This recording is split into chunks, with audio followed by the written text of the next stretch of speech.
Here's my Radmission that I just picked up last year. It's a really good bike. I noticed that they just went on sale for just under about 800 Canadian. Things I like about this bike, it's super lightweight. I can use it on a regular bike carrier. I don't have to get one of those expensive e-bike carriers. Things I didn't like was the seat that came with this was super hard. So I got one of these plush cushy seats. Added just a little water bottle holder, and then on the steering I got swept back handlebars and a handlebar neck extension to just make it more like a cruiser. Things I didn't like about this bike was no front shocks, and that's absolutely brutal. To remedy that, I went online. I saw that a lot of guys were adding these Bucklos shocks. Amazon had them. I'll leave a link in the description. And to also make this work, you need a smaller front disc. This is 160. What comes on the bike is 180. So with this smaller diameter, you don't need to add washers to push out the disc brake here. And then I also had to buy this star nut tool on Amazon. Comes with 3 pieces, one in there, and this makes it easier for putting these into the steering fork. This was $28 on Amazon, so I'm going to clean up that disc and then we'll put this all together.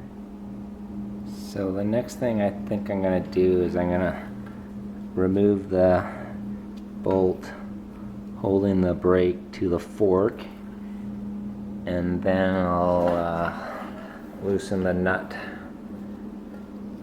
and remove the fork from the base of the bike. This is what it looks like, partially disassembled.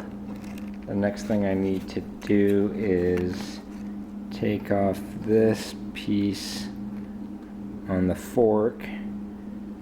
I don't have the proper tool. Let me get that in focus. I don't have the proper tool, so they say I can use like a little screwdriver and a rubber mallet to take it off and to put it on the new forks.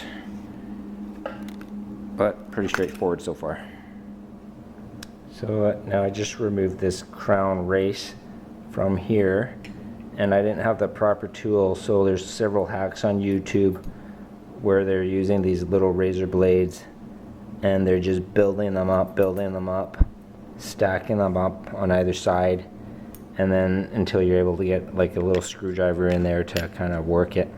So I was able to get that off, and now it's on to the new forks. So here are the forks, and I just hammered in that star nut bolt with the tool that I picked up on Amazon. Pretty easy. Just put it in there, and I had to use a wooden mallet to bang it in there.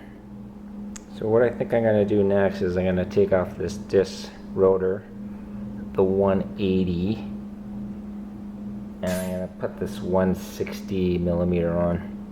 And then I guess when I put it on, I'll just do a star pattern like you put on a car. When you tighten it down, I'll put some blue Loctite on it. So that's my next step. Okay, so I was able to replace the disc. Here's the old one and here's the new one. Only thing is I needed these special torque bits.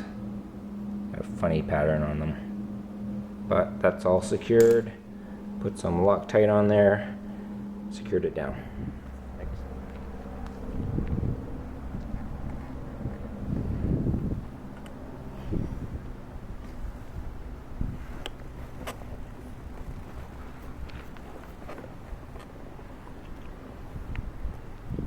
A lot smoother.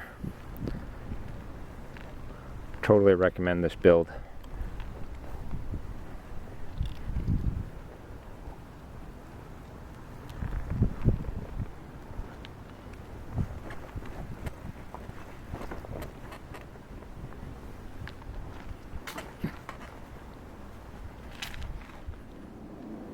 Here's a look of the final build.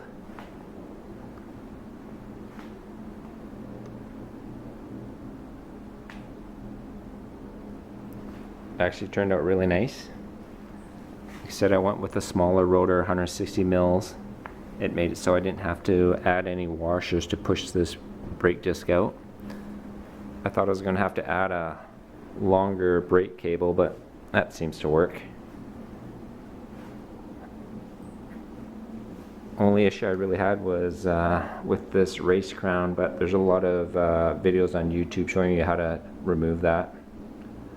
Other than that, worked out really good.